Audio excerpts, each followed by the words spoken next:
The shocking truth about short-term rental homeowners insurance. Is a second home policy a complete scam?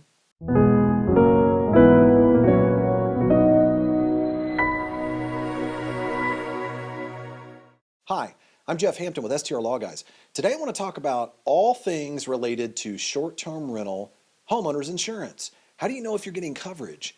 How do you know that if you get sued, your insurance company will actually help you and come to your defense and pay out on the claim? By the way, if you wait around to the end of this video, I'll also share with you the ultimate guide to short-term rental insurance protection. All right? Now, let's jump right into this. Do you know what insurance you currently have on your short-term rental? Do you know? Have you read it? Have you looked at it? Did you just take your agent's word for it?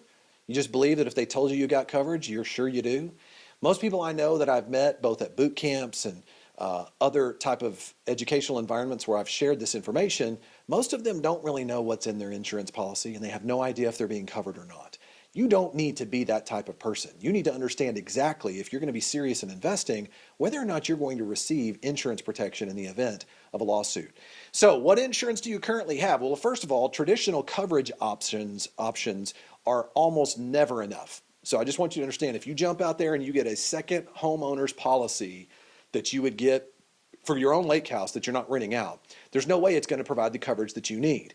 Second homeowners policies almost always exclude everything related to commercial or business use.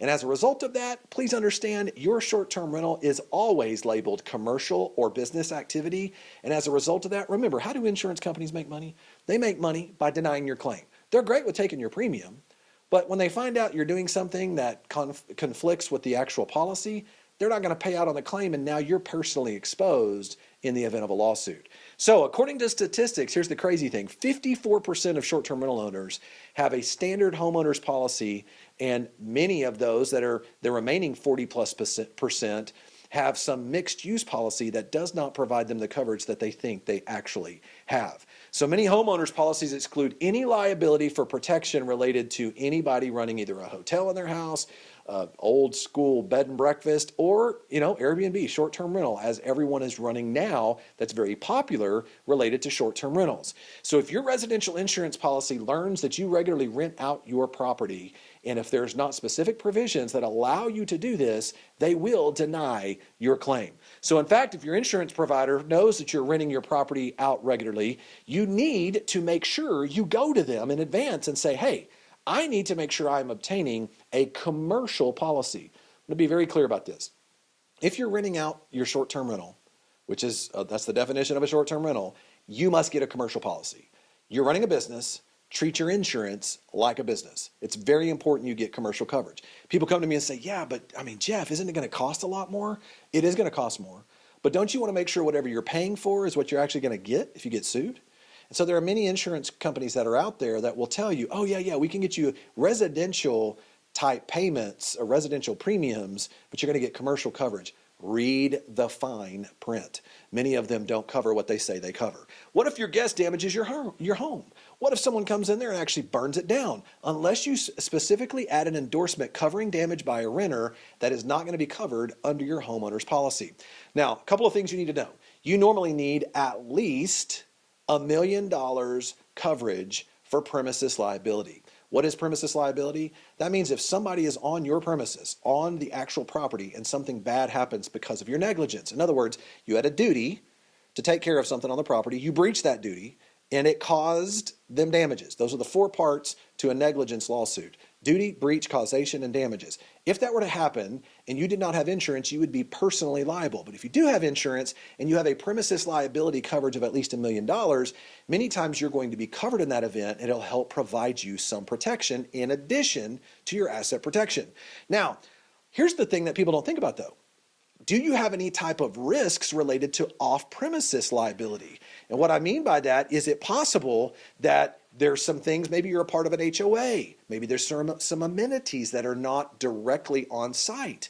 Maybe you have a condo and many of the swimming pools, the hot tubs, and those things are not located in your room, they're located within common areas. This is really important. Most short-term rental owners carry a dwelling policy which offers premises liability, not a commercial general liability policy. Premises liability almost never extends beyond the property premises. So that's why you have to have that commercial coverage. That commercial coverage will extend beyond that. In fact, what if you are sued because someone is injured using amenities on an HOA, maybe HOA common amenities, or maybe in a condo, an example like that? Here's what happens in real life. If you are operating, and I bring this up all the time, some people say, well, what if I want to operate my short-term rental in violation of the regulations? Here's what happens. We've actually seen this take place. If you're operating your short-term rental in violation of the condo or HOA regulations, good luck getting the HOA to cover your claim.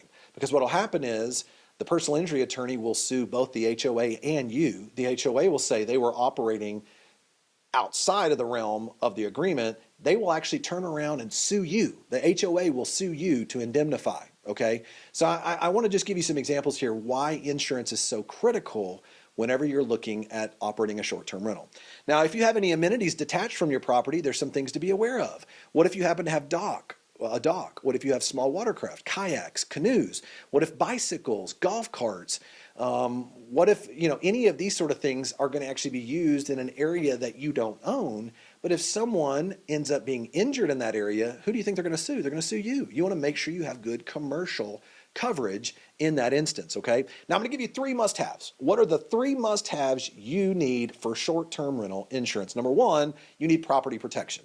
It's critical to have property protection because accidents do happen. There could be a situation where one of your guests does something to your property and you want to make sure the property as well as the contents of that property are protected, and make sure it's replaced. You're insured for that replacement value. Make sure that it's going to cover that gap between what that coverage is and what it's going to take to replace it. You don't want to be left holding the bag in that situation, okay? That's number 1. Number 2, you want liability coverage. And we've talked about this already a little bit, but you need to establish a high policy. If there's an area to spend money on in insurance, it's to really ratchet up that liability, that premises liability policy. And what is this protecting you from? From injuries sustained on your property, from accidents, from issues that come up where someone's going to get angry and want to bring a lawsuit because of what happened on your property. It's very clear that that's important. That's one of the most important areas that you need to make sure you're fully insured. And then finally, number 3, what about loss of income? I've seen this happen many times. In fact, the wildfires out in the Smokies, one of the things that happened with folks that lost their place out there, place burned to the ground. The problem is they're not making any money renting out the property. So what do you think is happening during this period of time? They're not making any money, but they still have to pay their mortgage. And they're having a difficult time making their carry costs, covering their carry costs while they rebuild the property. If you get loss of income will allow you to help, in the event of damage, to help you cover those carry costs to hold you until you're able to get that property rented again. Okay, so there's a lot more involved here than just going out and getting a regular policy. Finally, I want to just say this. Maybe you say, well, do I need an umbrella policy? I'm going to do another video series on this, but I want to break this down very quickly. There is a difference between an umbrella policy that's basically a personal umbrella policy and a commercial umbrella policy.